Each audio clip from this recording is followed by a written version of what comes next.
Good morning, Dennis. How are you this morning? Ed, good to see you again, man.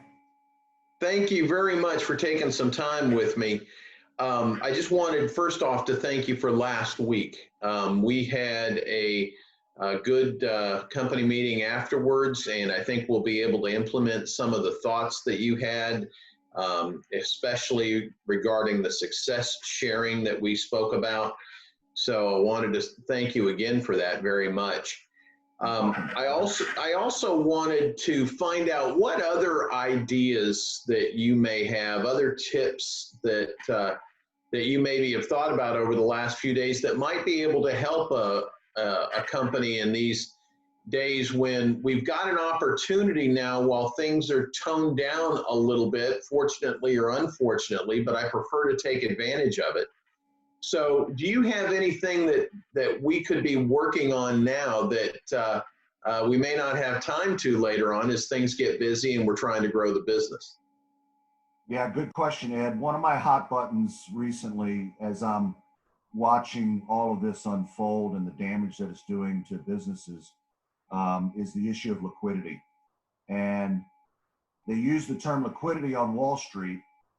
On Main Street, we refer to it as operating reserve. How much operating cash do you have to cover your monthly burn rate?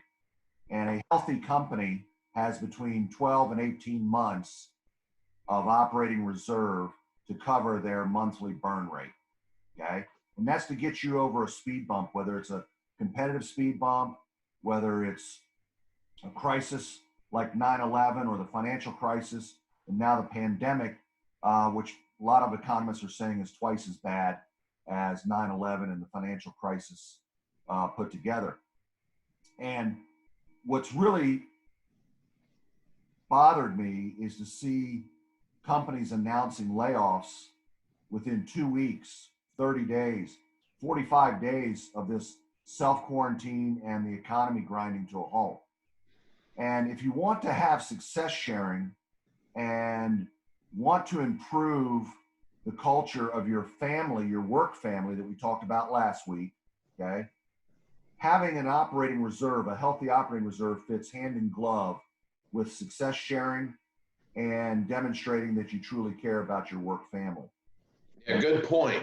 Good point. So what are some things we can be doing? Well, the simple answer, Ed, is you establish a policy that every dollar that comes in, 3 cents, 4 cents, 5 cents, 10 cents of that goes directly to the operating reserve. Directly. Mm-hmm. Right.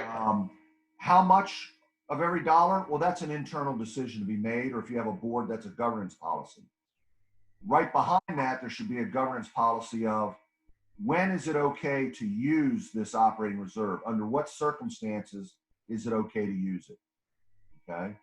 But if you build a healthy company, healthy culture, sustainable company that is highly competitive with any speed bumps that will occur, you need a healthy operating reserve so the employees know that they have some stability in the company's ability to sustain speed bumps and crises. Got it. You know, it's also interesting that as we come out of this, obviously revenues are going to be down and it's going to be difficult to save additional money. However, I think that it's extremely important that we do this as soon as possible so we can be prepared for this as things go forward. I really appreciate you giving us this idea. Do you have any other examples in the past of companies that you've dealt with that have done this and the success that they've had? Well, just to be clear, Ed, this is for nonprofit organizations all the way up to publicly traded organizations. So same for everybody. Same for everybody. I mean, I've just recently heard about a number of DMOs, destination marketing organizations, formerly known as convention and visitor bureaus, that within the first 30 days of this crisis and the self-quarantine, they have laid off between 40 and 70% of their workforce. Yeah, tough. Their entire workforce is centered around selling and promoting the destination. And that's a futures business. You have to be working on business into 2021, 2022, 23, okay? And if you don't have people doing that because they've been laid off, you're going to be way behind your competitors coming out of this crisis when you do ramp up your employee group again, okay? Yeah, exactly. The other end of the spectrum, Southwest Airlines has never furloughed an employee in the history of the company, never Right. a profit in any quarter in the history of the company. And that's because they've always, in addition to a healthy culture, maintained a very healthy operating reserve or liquidity for difficult times.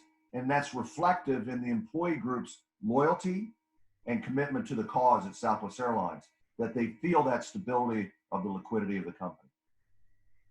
Well, thanks so much, Dennis, for your input this morning. It again gives us some great things to think about as we move forward and move out of this this environment that we're in right now. I would like to get together again with you later in the week and maybe talk about a couple more ideas. Thanks again, and have a great Monday. You too, Ed. Let's get together again on Friday if we can. Sounds good. Take care.